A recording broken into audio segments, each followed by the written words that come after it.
Olá, boa noite. Eu sou Mariana Jungmann e você confere conosco as notícias que circularam hoje nos corredores do poder. Empresa Brasil de Comunicação entrevista a candidata à presidência da República, Marina Silva, da Rede Sustentabilidade. O ministro da Segurança Pública, Raul Jungmann, chega a Roraima e descarta a liberação de mais dinheiro para o Estado. Os detalhes você confere a partir de agora, aqui diretamente de Brasília, pela TV Brasil, pela Rádio Nacional e emissoras públicas de todo o país. A empresa Brasil de Comunicação retomou hoje mais uma edição da série de entrevistas com os candidatos à presidência da República. Se você já estava aqui conosco na TV Brasil ou na Rádio Nacional, você conferiu a sabatina com Marina Silva, da Rede Sustentabilidade, que acabou há poucos minutos. Ela foi a segunda entrevistada pelos jornalistas da TV Brasil, Agência Brasil e Rádio Nacional. E nós, dos Corredores do Poder, vamos trazer para você um compilado das principais propostas e posições da candidata de acordo com os temas abordados. Mas antes, confira um perfil de Marina Silva.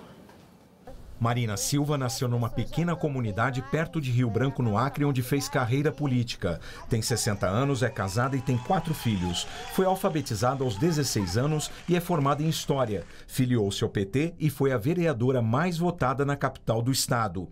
Cumpriu o mandato de deputada estadual e elegeu-se senadora. Foi ministra do Meio Ambiente no primeiro mandato do ex-presidente Lula, mas depois deixou o cargo e o partido. Nas 2 últimas eleições, concorreu à presidência da República pelo PSB e pelo PV. Agora, disputa o cargo pela Rede, partido que ajudou a criar.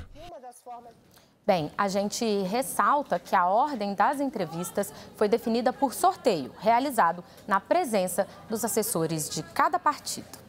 E feitos esses esclarecimentos, vamos destacar algumas das propostas apresentadas pela candidata. A equipe da Agência Brasil fez um acompanhamento simultâneo das respostas dela. Então, eu começo falando aqui com a Carolina Pimentel, que vai começar contando sobre o primeiro tópico que foi questionado. Carol, ela começou falando de segurança, né? Boa noite. Boa noite, Mariana. Isso mesmo. A primeira pergunta para a candidata da rede foi a questão dos venezuelanos em Roraima. Marina Silva defendeu que é necessária uma articulação conjunta de países para resolver a situação dos imigrantes. Com relação à possibilidade de fechamento da fronteira, Marina Silva disse que não se pode ter uma atitude de falta de solidariedade e que é preciso ter uma estrutura adequada para acolhimento das pessoas que chegam ao país, mas também para atender a própria população local. Sobre o tráfico de drogas e armas na região das fronteiras, Marina Silva disse que é preciso fortalecer a polícia que trabalha na região e que pretende implantar o Sistema Único de Segurança Pública. Ela destacou que é preciso ter um plano nacional que valorize os policiais, invista em treinamento e tecnologia, entre outros aspectos. A candidata defendeu que os presídios devem ficar sob a gestão pública e que a segurança deve ser uma ação integrada entre os governos federal, estadual e municipal. Mariana. Obrigada, Carol. Marina também respondeu a perguntas sobre a área social. Jéssica Gonçalves, nos estúdios da Rádio Nacional, vai falar para a gente o que ela disse sobre esse assunto. Boa noite, Jéssica. Oi, Mariana, boa noite a você, boa noite para todo mundo. Bom, a candidata começou falando que as populações que vivem em condições de vulnerabilidade não devem ser discriminadas por nenhuma razão. Mulheres, pobres, indígenas, jovens negros e a população LGBTI devem ter todos os seus direitos respeitados e não podem ser discriminados. A candidata disse ainda que todos devem ser tratados com respeito e amor. Marina Silva ainda garantiu que vai manter o programa Bolsa Família. Para ela, boas políticas devem ser transformadas em direitos. Ela ressaltou ainda que o Bolsa Família é para a população de risco, mas que é possível gerar emprego e renda. Eu volto com você, Mari. Obrigada, Jéssica. E no que se refere à gestão do Sistema Único de Saúde, Marina Silva explicou que pretende fazer uma reestruturação do Sistema Único de Saúde. Ela defende mais investimentos na assistência primária, com médicos de saúde da família e postos de saúde fazendo os atendimentos de baixa complexidade. E citando orientações básicas de prevenção às doenças. A candidata também defendeu o programa Mais Médicos. Segundo ela, com esse programa foi possível levar atendimento às localidades mais isoladas. Mas, segundo Marina, o programa tem problemas com relação aos direitos trabalhistas dos médicos cubanos e é preciso também fazer a contratação de mais profissionais para as cidades do interior do país. A candidata também descartou a possibilidade de recriação da CPMF para o financiamento da saúde pública. Ela também defendeu que a comunidade LGBT seja atendida de acordo com as suas necessidades específicas e de forma republicana nos sistemas públicos de saúde. Bom, outro tema que também é central para o eleitor é a questão da educação. Eu volto a falar aqui com a Carol Pimentel, porque é ela que vai contar para a gente o que a candidata propõe sobre isso, né, Carol? Bem, Mariana, sobre educação, a candidata defendeu a necessidade de uma boa formação dos professores para que bons resultados sejam alcançados no setor de educação. Para Marina Silva, a educação infantil é prioridade, mas destacou que para se ter uma boa educação infantil é também necessário um bom ensino básico e médio e é preciso investir no ensino superior. Treinamento para os professores, boa remuneração e escolas bem equipadas foram algumas das questões colocadas por Marina Silva para que esses bons resultados sejam alcançados. Ela foi questionada também a respeito das cotas existentes nas universidades e disse que pretende manter a proposta. Marina Silva falou também sobre a importância da educação voltada para os indígenas, levando em conta a cultura desse povo. Mariana. Obrigada, Carolina Pimentel. E em relação à economia, a candidata defendeu uma reforma da Previdência que inclua a idade mínima, mas com aposentadoria antecipada para as mulheres, por causa da jornada dupla ou tripla de trabalho. Ela também propôs aumento do crédito associado à implementação do cadastro positivo para redução dos juros e também a retomada do superávit primário com metas de inflação. Em relação à política do salário mínimo, ela disse que é preciso garantir a correção da inflação para os trabalhadores e fazer o país voltar a crescer para melhorar a renda. A candidata Marina Silva diz que o país precisa recuperar a credibilidade para justamente voltar a crescer e gerar emprego. Uma das áreas que ela defende que é preciso investimentos é a infraestrutura. A candidata defende ainda a reforma tributária para conseguir um aumento da renda de trabalhadores e aposentados. Bem, e Marina Silva foi uma dos 5 candidatos à presidência que já tiveram os registros de candidatura aprovados pela Justiça Eleitoral. Então, a gente volta a falar com a Jéssica Gonçalves, lá na Rádio Nacional, que vai contar para a gente também quem já teve a candidatura julgada. Bom, Mariana, 4 concorrentes ao Palácio do Planalto tiveram hoje o registro de candidatura aprovado pelos ministros do Tribunal Superior Eleitoral. Marina Silva, do Partido Rede, Guilherme Boulos, do PSOL, Cabo Daciolo, do Patriota e João Amoedo, do Partido Novo. Na última terça-feira, Vera Lúcia, do PSTU, também teve o registro aceito pela Corte Eleitoral.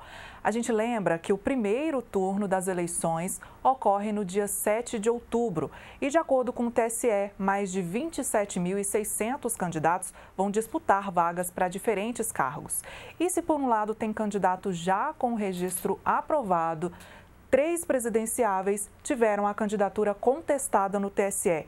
É o caso do ex-presidente Lula. Ao todo, foram feitos 16 questionamentos no tribunal sobre a condição da candidatura dele, já que ele está preso após condenação a mais de 12 anos de prisão no caso do triplex do Guarujá. Os pedidos de impugnação argumentam que, como essa condenação foi confirmada na segunda instância da Justiça, Lula seria inelegível, enquadrado aí na lei da ficha limpa. O ex-presidente foi intimado hoje a apresentar defesa no prazo de 7 dias.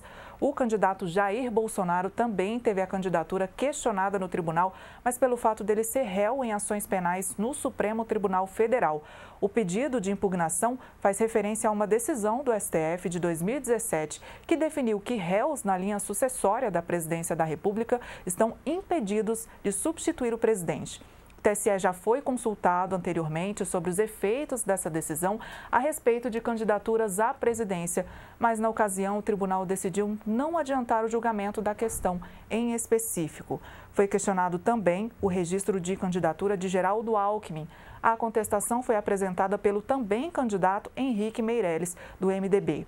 De acordo com a ação, as atas das convenções de 6 partidos da coligação tucana teriam registrado o apoio a Alckmin, mas não as demais siglas com os quais iriam se coligar. O questionamento teria efeito sobre o cálculo do tempo de propaganda eleitoral a que a candidatura tem direito.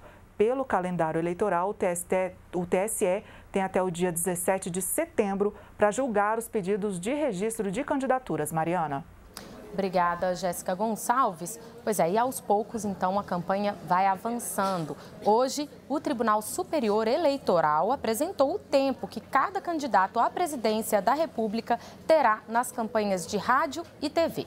As propagandas começam em 31 de agosto e seguem até 4 de outubro, 3 dias antes do primeiro turno das eleições. Eu volto, então, a falar aqui com a Carolina Pimentel, porque, Carol, você vai dizer pra gente como é que ficou definido aí o tempo e a ordem de aparição de cada candidato, né? Vamos lá, né, Mariana? A divisão do tempo de TV e rádio foi feita de acordo com o tamanho das bancadas na Câmara dos partidos que compõem a coligação de cada candidato. Geraldo Alckmin, por exemplo, ficou com aproximadamente metade do horário eleitoral por fazer parte de uma união de 9 partidos. Pelo mesmo motivo, 8 dos 13 candidatos terão menos de 30 segundos no horário eleitoral. O TSE também apresentou o número de inserções diárias de 30 segundos autorizadas a cada candidato. São pequenas propagandas que vão ser veiculadas ao longo da programação por todas as emissoras de rádio e TV do país. A quantidade de inserções obedece o mesmo critério de divisão do horário eleitoral. Vamos ver então a ordem de aparição dos candidatos no primeiro dia de veiculação do horário eleitoral, o tempo em cada bloco e o total de inserções ao longo dos 35 dias de campanha em rádio e TV. A narração é de Carol Lasno. Marina Silva, da coligação formada pelos partidos Rede e PV, terá direito a 21 segundos no horário eleitoral e 29 inserções. Cabo Daciolo, do Patriota, 8 segundos e 11 inserções. Eimael, da Democracia Cristã, 8 segundos e 12 inserções. Henrique Meirelles, da coligação dos partidos MDB e PHS, 1 minuto e 55 segundos e 151 inserções. Ciro Gomes, da coligação PDT e Avante, 38 segundos e 51 inserções. O candidato Guilherme Boulos, da coligação formada pelo PSOL e PCB, 13 segundos e 17 inserções. Geraldo Alckmin, da coligação formada por PRB, PP, PTB, PR, PPS, DEM, PSDB, PSD e Solidariedade, 5 minutos e 32 segundos e 434 inserções. Vera Lúcia, do PSTU, 5 segundos e 7 inserções.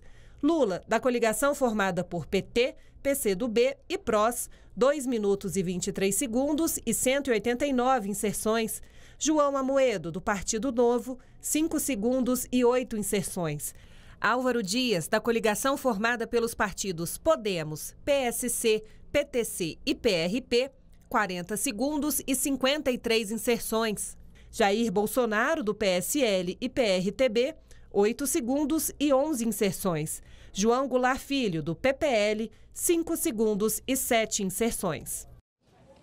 A ordem de aparição de cada candidato nos 2 blocos previstos para serem veiculados nas emissoras de TV e rádio foi definida por sorteio com a participação de representantes dos partidos.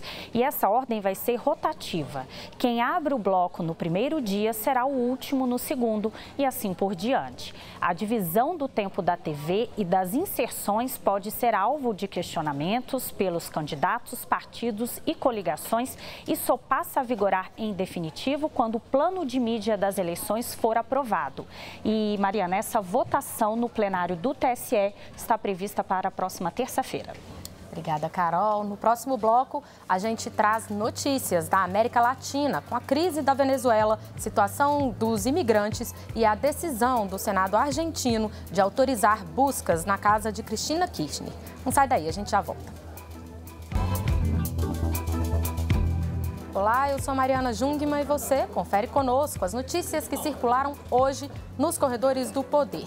E a gente começa essa segunda parte do nosso noticiário atualizando as informações sobre a situação em Roraima. O ministro da Segurança Pública, Raul Jungmann, chegou hoje a Pacaraima, cidade onde fica a fronteira com a Venezuela. Ele lá visitou abrigos e conversou com os migrantes venezuelanos e, em entrevista à imprensa, o ministro descartou que o governo federal libere mais dinheiro para o Estado em razão dessa crise. Segundo Raul Jungmann, dos 185 milhões de reais liberados pela União para Roraima, 70 milhões ainda não foram usados pelo governo do Estado e estão disponíveis para serem acessados a qualquer momento. Apesar disso, segundo ele, o governo federal colocou à disposição do Estado as Forças Armadas para a garantia da lei e da ordem se a governadora Sueli Campos entender que há necessidade. Se em algum momento a governadora entender que existe risco de perda do controle ou que algo pode acontecer, o governo federal está de mãos estendidas e é só a governadora requisitar e o presidente autorizará. Eu lhe garanto que em 48 horas as Forças Armadas estarão aqui no comando. E o governo está presente e está preocupado com isso. Agora, tem problema, tem falha? Vamos dar a mão, vamos procurar resolver, tirar dividendo da tragédia. De fato, isso não é o caso, não pode ocorrer. O ministro também foi muito questionado sobre a questão da interiorização dos imigrantes e aí ele admitiu que realmente há um problema em relação a essa situação porque, segundo ele, a gente vive um momento inédito e aí há, sim, problemas com relação à interiorização dos imigrantes. Ele admitiu também que há falhas... Enquanto isso, o ministro disse que o governo vem buscando resolver com a questão do abrigo para os imigrantes lá em Pacaraima e também em Boa Vista. E disse também que o governo vem atuando para garantir ali a situação da fronteira, garantir a ordem ali na fronteira. Ele, inclusive, fez referência à situação na Colômbia, que já recebeu mais de 1 milhão de refugiados e, de acordo com o Raul Jungmann, enfrenta uma situação muito mais grave que a do Brasil. Inclusive, sobre isso, o alto comissário das Nações Unidas para Refugiados, Filippo Grandi, e o diretor-geral da Organização Internacional para as Migrações, William Lacy, fizeram hoje um apelo à comunidade internacional por mais apoio aos países da região que estão recebendo intensamente o fluxo de refugiados venezuelanos. Eles também elogiaram os países sul-americanos pela generosidade com que esse acolhimento tem sido feito, mas demonstraram preocupação com as novas exigências que países como Peru e Equador têm adotado para receber os imigrantes. Bem, e na Argentina, a casa da senadora e ex-presidente Cristina Kirchner foi revistada hoje. Jéssica Gonçalves conta pra gente sobre essa história que começou ontem com a autorização do Senado argentino para que essa revista acontecesse, né, Jéssica? Pois é, Mário. Uma equipe da Polícia Federal da Argentina esteve hoje no apartamento da ex-presidente, atual senadora Cristina Kirchner. O imóvel fica em Buenos Aires e foi feita uma revista ordenada por um juiz. A ex-presidente está sendo investigada por suposto recebimento de subornos de empresários em obras públicas. Vários agentes entraram no edifício em que a senadora mora, na capital. O juiz responsável pelo caso solicitou também revistas em 2 casas de Kirchner em outras cidades. Na noite de ontem, o Senado autorizou por unanimidade a solicitação da revista para buscar provas se Cristina recebeu mesmo propinas. A ex-presidente também votou a favor das revistas, mas não conseguiu que fossem aprovadas as condições que tinha imposto, que não houvesse registro gráfico das revistas e que fosse garantida a presença de seus advogados.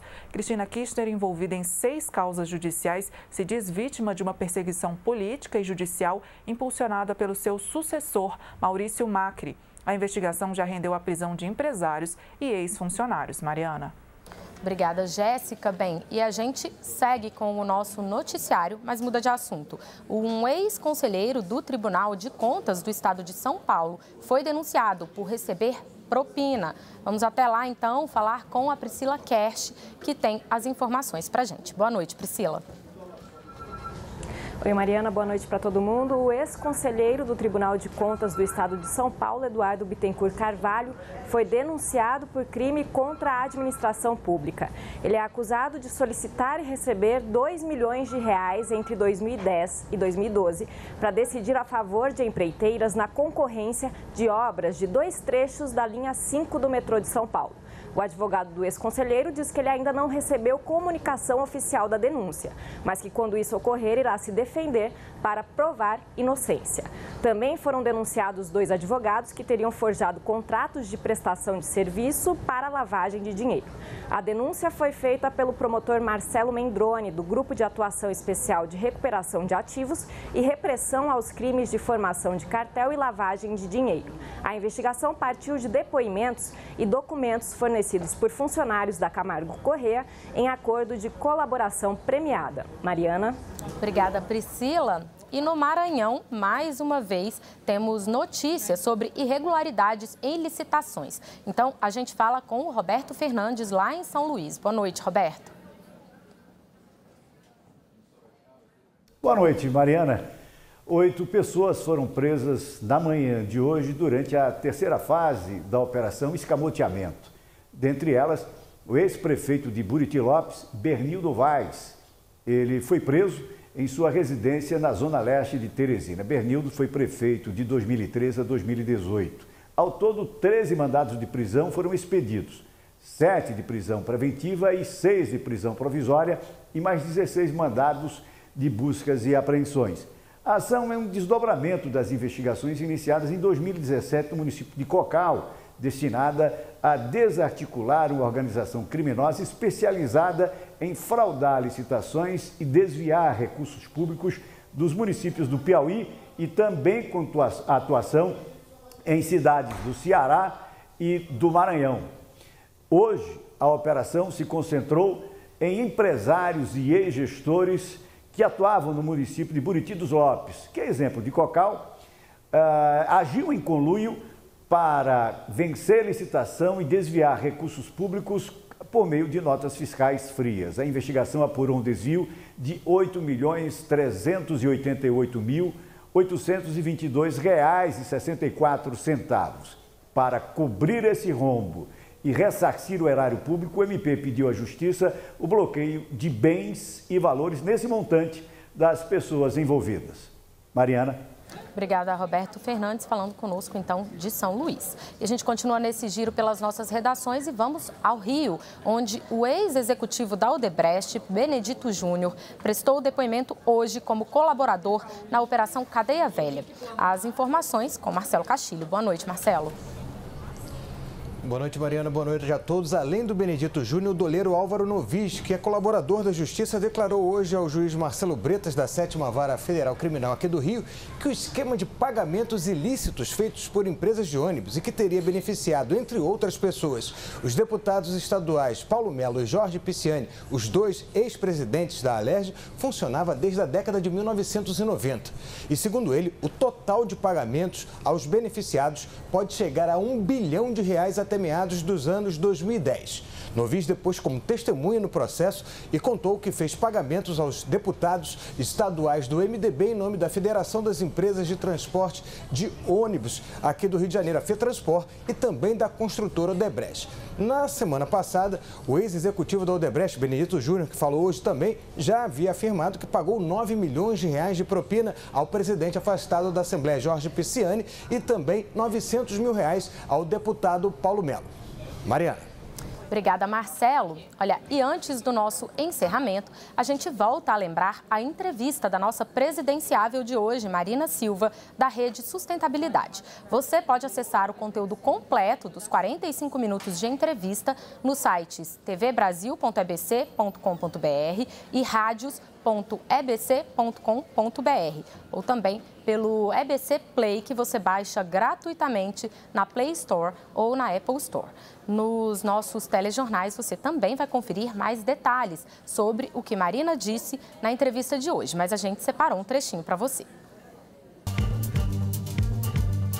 Eu sou candidata à presidência da República porque eu quero um país justo, que seja bom para todo mundo. Um país onde os recursos públicos não sejam desviados pela corrupção na lógica de quem quer o poder pelo poder, mas sejam utilizados para a educação, que cria igualdade de oportunidade, para a segurança pública, que protege a vida das pessoas, para a geração de emprego, renda com investimento na construção da casa própria, do saneamento básico, das obras de infraestrutura que podem fazer a diferença na vida das pessoas. Eu quero ser presidente da República para que a gente possa ter um país que seja economicamente próspero, socialmente justo, politicamente democrático, ambientalmente sustentável e culturalmente diverso. Esse é o propósito do nosso país, que deve começar com um governo que tenha credibilidade, legitimidade. E porque eu sei que eu posso unir os brasileiros. As coisas boas eu vou manter, as coisas erradas eu vou corrigir e as que não foram começadas eu vou iniciar. A próxima entrevista será com o candidato do MDB, Henrique Meirelles, na próxima segunda-feira, dia 27. Só para esclarecer sobre o nosso calendário de entrevistas, para você não estranhar a sequência de dias. Quando os sorteios foram feitos, eles incluíram todos os então pré-candidatos à presidência da República, mas nem todos registraram as candidaturas e então nós mantivemos as datas com aqueles que foram confirmados no TSE. Vale lembrar que a ordem das entrevistas foi definida por sorteio, realizado na presença dos representantes dos partidos de cada candidato. Com isso, a gente encerra o nosso noticiário de hoje. Para você, uma ótima noite e a gente te espera aqui de novo amanhã. Até lá!